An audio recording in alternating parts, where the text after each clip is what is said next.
Bonjour, je suis Rachid Zouar, professeur d'économie et de gestion à la faculté des sciences juridiques, économiques et sociales de Fès. J'aurai l'immense plaisir de vous présenter une série de séquences vidéo dédiées aux travaux dirigés du module Histoire de la pensée économique avec l'équipe pédagogique composée du professeur Yassine Beliagou et professeur Lubna Omari sous la direction du professeur Fouad Belhaj. Alors, vu les circonstances particulières, on va vous présenter des capsules vidéo résumant les idées essentielles de chaque courant de pensée ou de chaque auteur. Alors, nous vous invitons également à réagir en posant vos questions dans l'espace forum des questions et nous allons également organiser des séances en direct pour répondre à vos questions.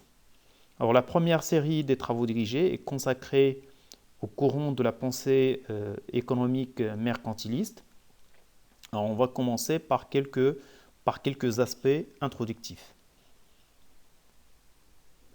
Alors, le mercantilisme est à la fois une doctrine et une politique économique mise en place entre le 6e et le 18e siècle. Donc, il s'agit de la pensée économique où la réflexion des auteurs européens, au moins de la plupart d'entre eux, durant la période de transition entre le féodalisme et le capitalisme. Donc il s'agit souvent d'hommes politiques ou de grands marchands dotés d'une influence pratique. Alors selon ces auteurs, l'État seul incarne l'intérêt national et il doit le défendre contre les agissements des autres nations, d'où des politiques autoritaires et protectionnistes. Alors, les principales idées développées par les mercantilistes sont, alors le souci principal des mercantilistes est de chercher les moyens pratiques pour enrichir la nation. Alors, ils ont proposé des recommandations susceptibles d'accroître la puissance politique de l'État à travers le développement de sa puissance économique. Deuxièmement, l'enrichissement est une fin louable. Et ce sont les métaux précieux, donc l'or et l'argent, qui expriment la richesse et la puissance des nations. Et pour accroître la richesse, donc, il faut rapatrier et collecter le maximum de métaux précieux. Et enfin, un dernier principe des mercantilistes, c'est que l'agent économique le plus important, c'est le commerçant, et l'activité la plus enrichissante pour la nation, c'est le commerce. Ainsi, le roi, donc le pouvoir public, doit encourager le commerce en leur offrant la protection militaire.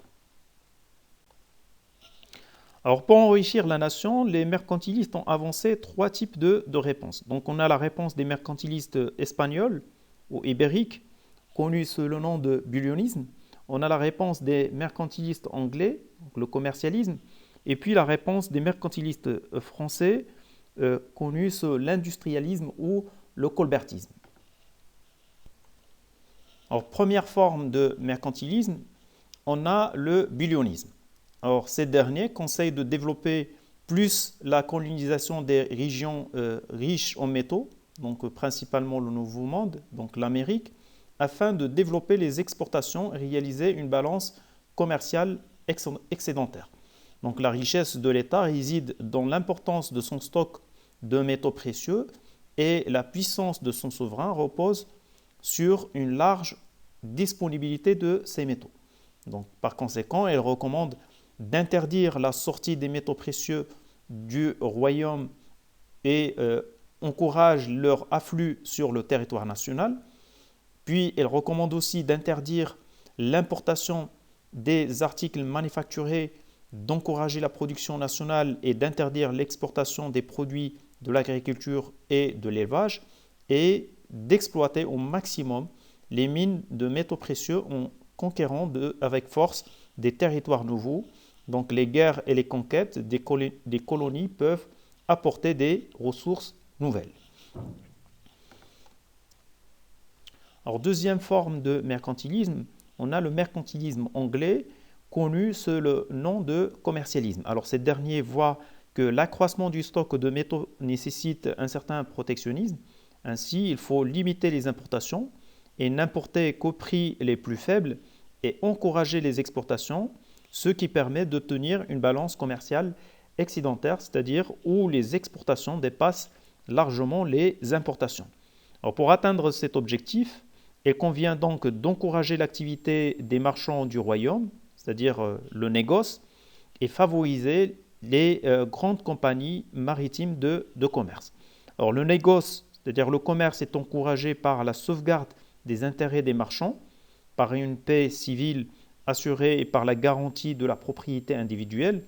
Et puis l'État, c'est-à-dire le roi, promulgue des textes réglementaires qui préconisent le monopole du transport, alors essentiellement le transport maritime, afin d'assurer le maximum de commerce extérieur aux navires anglais. Alors, troisième forme de mercantilisme, on a le mercantilisme français, connu sous l'industrialisme ou le colbertisme. Alors, ces derniers préconisent l'intervention de l'État en matière de réglementation des manufactures, de la construction de l'infrastructure, notamment la flotte commerciale et militaire, afin de conquérir d'autres marchés pour développer les exportations. Or, ces mercantilistes français évoquent certaines méthodes pour enrichir la nation. Donc, pour eux, la richesse d'un pays se mesure désormais par le niveau de son activité productive et commerciale et non par son stock d'or et d'argent thésaurisé, contrairement donc aux mercantilistes espagnols. Alors, pour enrichir la nation, il faut nécessairement faire venir l'or et l'argent de l'étranger par des excédents de la balance du commerce. L'agriculture, l'industrie et le commerce sont des activités importantes et interdépendantes. Et puis l'État doit aider les manufactures en intervenant directement dans l'industrie, en protégeant les inventions, en accordant des subventions et des protections douanières et en créant des monopoles par l'octroi d'un certain nombre de privilèges. Alors, au-delà des spécificités de chacune de ces trois formes de mercantilisme, les mercantilistes s'accordent sur au moins deux points importants. Alors, les intérêts des marchands rejoignent ceux du souverain, donc l'enrichissement des premiers contribue à celui des rois, et l'État doit intervenir dans l'économie, donc c'est-à-dire on a une sorte de protectionnisme. Donc le protectionnisme freine les importations, sauf celles qui exigent la production nationale, et favorise le développement d'industries nationales.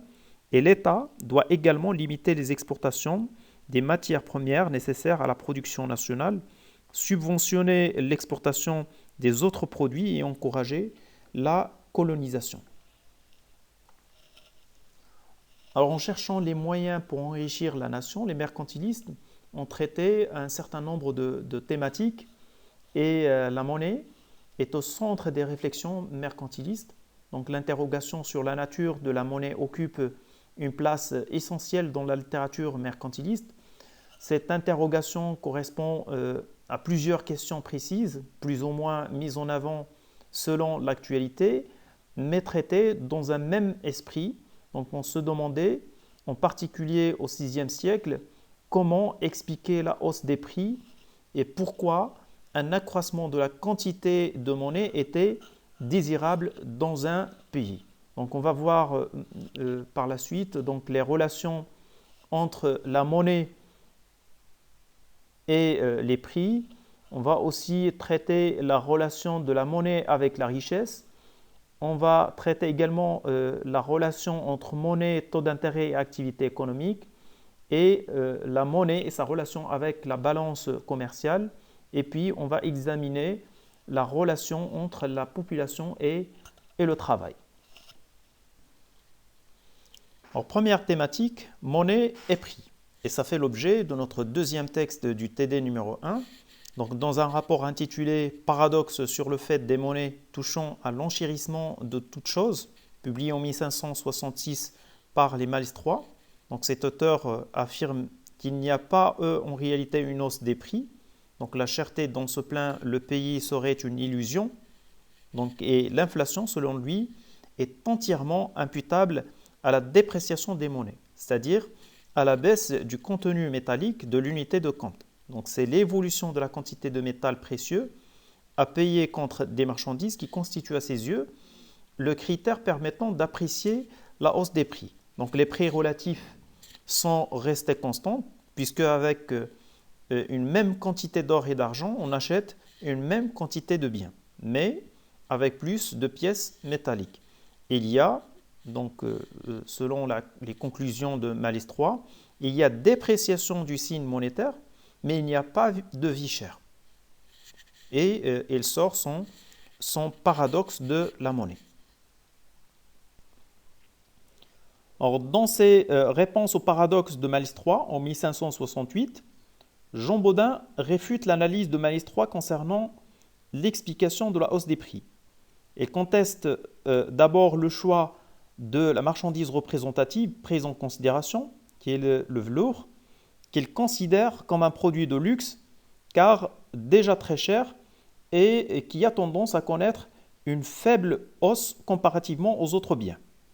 Il raisonne ensuite sur un panier de biens représentatifs, d'abord les blés, qui est considéré comme principal bien de consommation courante, et puis les terres, qui est considéré comme principal bien de production, et montre que la hausse des prix de ces biens essentiels est bien supérieure à la dépréciation des monnaies.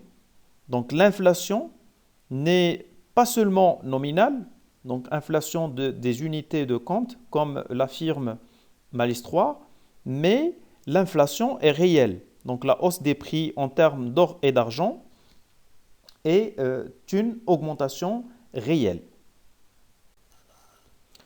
Donc après cette mise au point concernant les hypothèses de départ, Jean Bodin en vient à présenter les causes de la hausse des prix. Donc la principale cause, si ce n'est pas la seule d'après ces termes, c'est l'abondance d'or et d'argent. Donc l'accroissement de l'offre des métaux précieux comparativement à l'offre des autres biens fait baisser les prix relatifs de l'or et de l'argent par rapport aux autres biens. Ainsi, donc le niveau général des prix se trouve directement relié à la quantité d'or et d'argent. Donc cette explication reliant l'accroissement des métaux précieux, qui est l'équivalent de la masse monétaire, et le niveau général des prix donc, est considéré par certains auteurs comme l'un des pionniers de la théorie quantitative de la monnaie.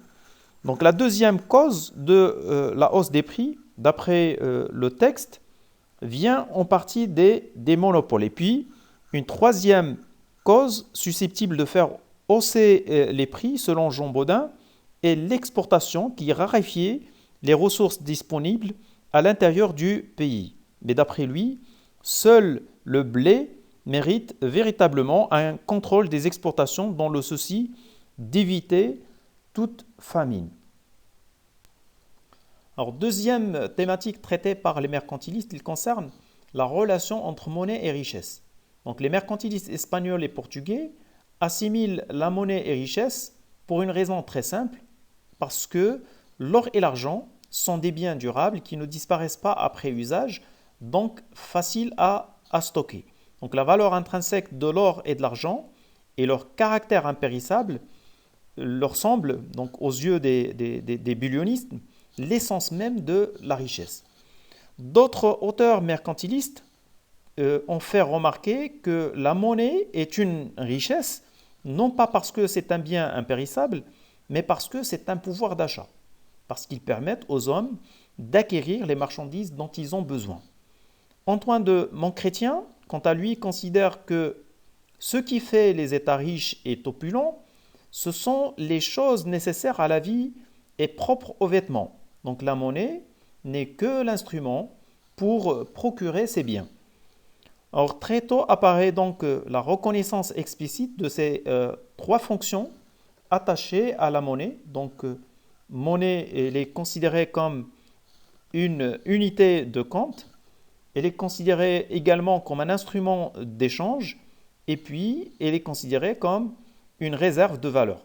Et ces deux dernières fonctions permettent le rapprochement entre la monnaie et la richesse.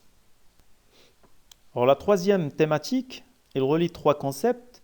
Il relie monnaie, taux d'intérêt et activité économique. Alors, d'après les mercantilistes, l'abondance monétaire procure un avantage essentiel. Donc, elle permet la baisse du taux d'intérêt. Et un taux d'intérêt bas encourage les affaires et stimule l'activité économique. Alors, pour eux, la prospérité d'une nation exige un taux d'intérêt aussi bas que possible et des salaires élevés. Et un taux d'intérêt bas facilite le commerce et permet la création d'affaires nouvelles. Alors, pour les mercantilistes, si l'abondance des hommes permet de maintenir à un bas niveau les salaires, l'abondance monétaire permet de maintenir à un bas niveau le taux d'intérêt. Alors, de la même façon, le bas niveau des salaires agit favorablement sur les coûts de production des manufactures et le bas niveau du taux d'intérêt permet de financer avec un coût très réduit les investissements industriels et commerciaux. Alors, la quatrième thématique, il relie la monnaie et la balance commerciale. Donc, d'après les mercantilistes, l'un des moyens permettant de faire entrer l'or et l'argent dans le royaume est d'avoir une balance commerciale excédentaire, c'est-à-dire de faire en sorte que la valeur des exportations dépasse celle des importations. Et l'excédent de la balance commerciale doit se traduire automatiquement par l'afflux des métaux précieux. Et ce sont donc les mercantilistes anglais qui ont établi une véritable politique du commerce extérieur. Ils ont d'abord recommandé à l'État de construire une flotte puissante et garantir la sécurité des navires marchands. Alors, une autre thématique traitée par les mercantilistes, il concerne la relation entre la population et le travail. Donc, pour les mercantilistes, ils sont considérés comme des populationnistes, c'est-à-dire favorables à l'augmentation de la population d'un pays. Or, pour eux, une population nombreuse est un signe tangible de la puissance de l'État. Alors, ça permet d'avoir une armée nombreuse et une ressource essentielle pour l'activité productive. Donc, une population nombreuse est perçue par les mercantilistes comme un facteur de puissance et de prospérité. Mais cette population ne doit pas rester inemployée, sinon elle est considérée comme une charge, comme un danger. Car le chômage est considéré par de nombreux mercantilistes non seulement comme une perte de production potentielle, mais également comme la source d'habitude, d'oisiveté, de relâchement et de décadence de la nation. Donc il faut obliger les gens à travailler.